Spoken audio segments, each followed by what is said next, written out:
Assalamualaikum warahmatullahi wabarakatuh. Halo kawan-kawan YouTuber pemula, ketemu lagi dengan newbie ngonten, channel sharing dan motivasi sesama YouTuber pemula pastinya. Baik kawan-kawan YouTuber, eh, tidak lanjut dari video yang kemarin karena di video kemarin mengenai solusi penanganan konten atau video yang kena klaim kita sudah saya bicarakan di video kemarin dan ternyata muncul pertanyaan baru lagi.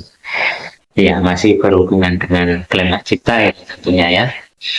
Jadi sangat bagus sekali dari persoalan satu kemudian banyak pertanyaan-pertanyaan berikutnya. Jadi ketika saya menjelaskan kemarin adalah bahwa konten atau video yang kena klaim hak cipta solusinya adalah salah satunya dengan menonaktifkan audionya atau di silent atau bunyinya dinonaktifkan lah, artinya tak bersuara, dijadikan tak bersuara videonya atau kontennya.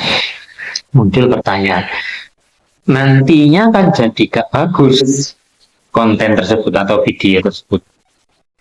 Ya, itulah resikonya kalau kena klaim hak cipta, yaitu videonya akan menjadi sunyi, artinya sunyi bukan view-nya ya, tetapi videonya yang asalnya ada bunyinya, kemudian tidak berbunyi, intinya menjadi bisu lah ya, bisu tanpa suara.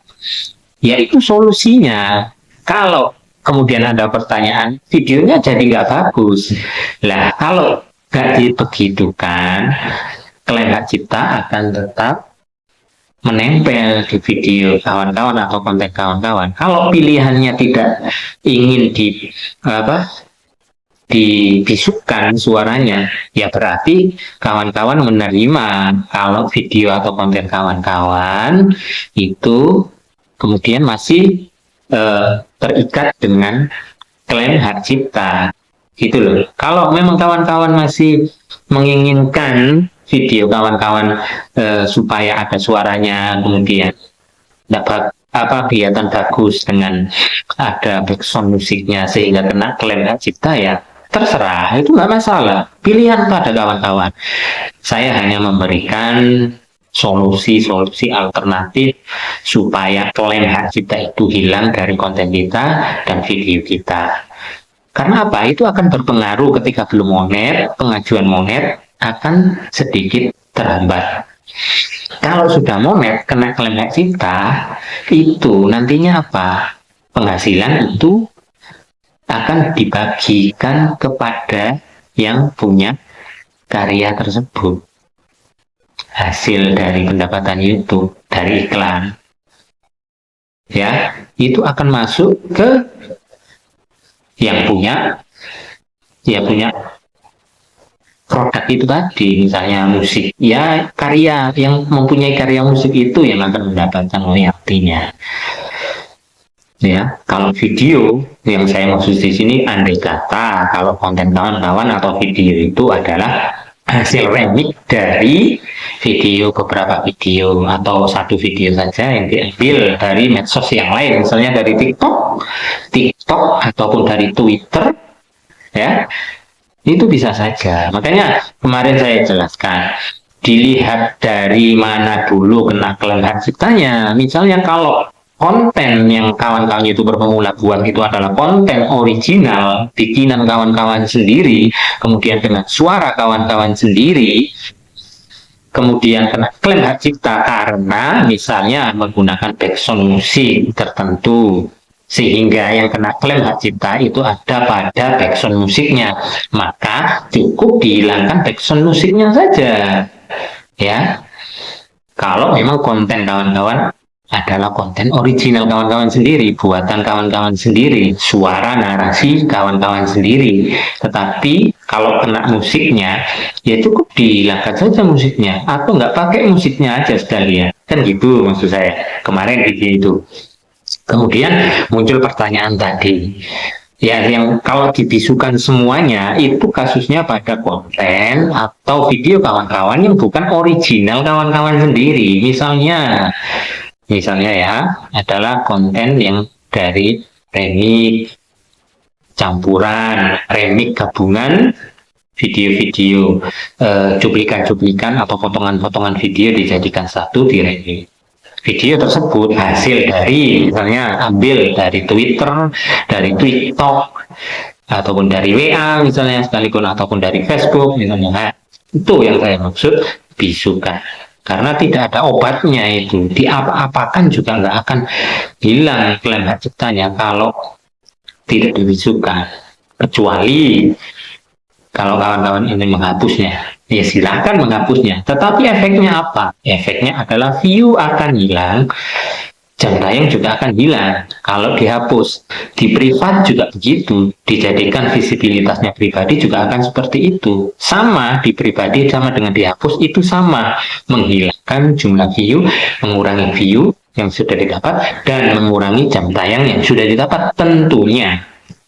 Jadi itu ya penjelasan dari video kemarin itu yang belum paham atau yang masih kurang paham. Jadi solusi yang saya jelaskan pada video kemarin yaitu intinya itu.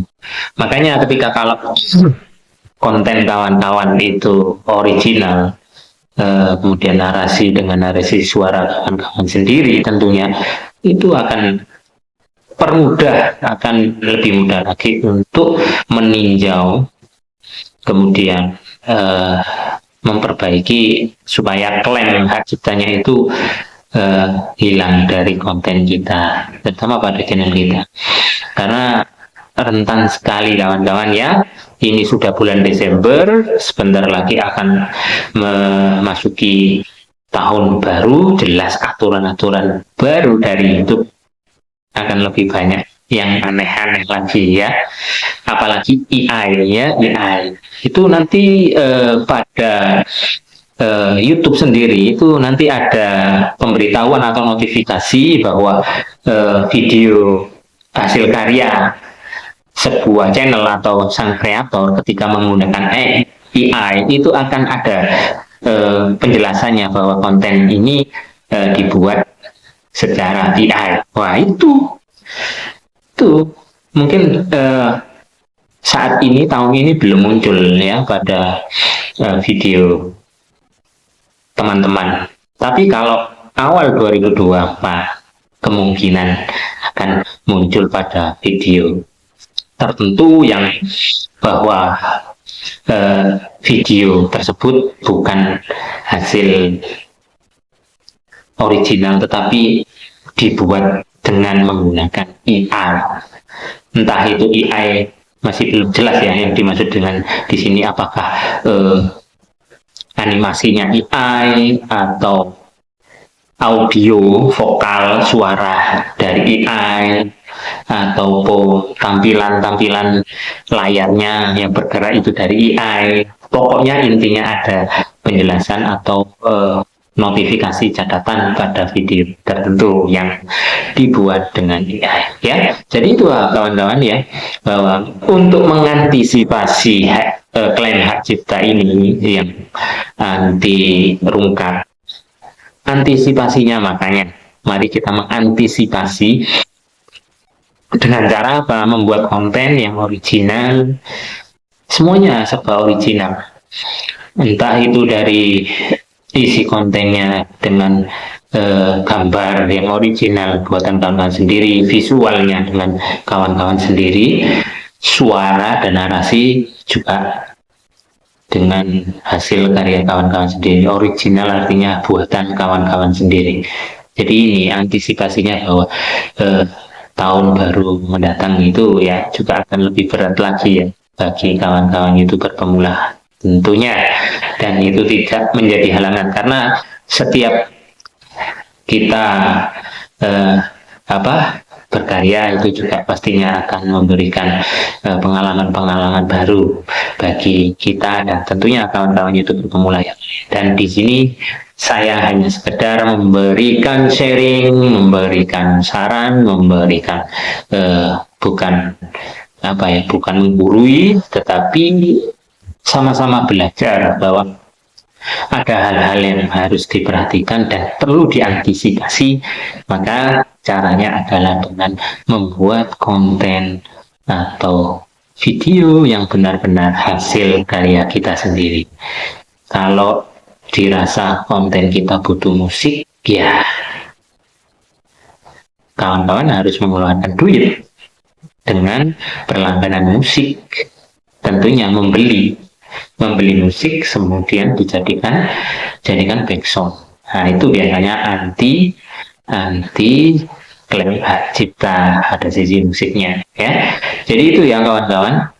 Semoga ada manfaatnya apa yang saya sampaikan.